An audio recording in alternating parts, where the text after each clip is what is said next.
Allie. Thank you, Sean. I have two for you on North Korea.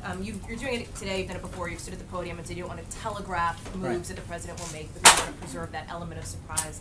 A Kremlin spokesperson said today President Trump is more impulsive and unpredictable than Kim Jong-Un. At what point does this strategy of unpredictability become a liability? Well, I respectfully would disagree. I think that the rest of the world, when he acted in Syria in particular, the world community, not just the world community, but here at home, on a bipartisan basis, applauded the president's actions. Well, I think absolutely, but it's not. I think that you have to look at the flip. I mean, I talked about it a minute ago. When you look at some of the actions that we've taken in the past, Mosul being a good example, where we leaned in and started to explain what we're going to do and when we're going to do it, that takes a huge element off the table of not only surprise but achieving the effect that you're trying to do.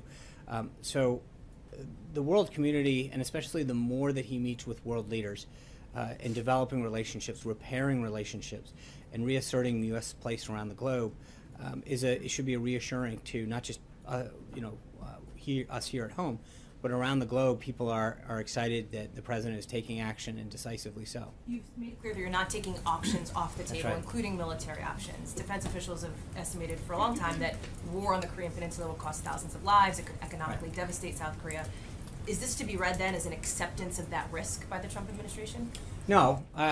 It's again, I think the point is that if you get into a series of hypotheticals about what you will take on or off the table, will we do this or not that, at some point you really start to narrow your options. And I think the president has long held a strategy that doing that begins to give the enemy, the opponent, whatever it is in any particular case, whoever he's, even if it's just a negotiation, the options of knowing where to go and where not to go. And so the president's been very clear that not taking options off the table gives us a stronger hand. So do you accept the risk of war? I didn't. No, because again, by what you're trying to do is to get us to take something off. I think at the end of the day, we will always act in America's best interest to ensure that our national interests are protected. And so if we were to say that we're taking something off the table in any way, shape, or form, that would limit what we have to do. We are going to make sure that we do what we have to protect our national interests. And obviously, with respect to South Korea, we've been very clear. The Vice President spoke very clearly about the need to strengthen and cement the alliance that we have with South Korea during his visit. I don't mean to belabor the point, but I just want to be clear because I want to flip the coin, right, which is something you've talked to us about. If you're not taking options off the table, if you flip it, then that can be read as you're accepting the fact that I think that's a stretch. Right, that's a stretch. I think don't. That's the point. I'm not. No, it's not a question of taking the risk or not taking the risk. Again, you can start to go down a very dangerous path of, will you use this, will you not use that?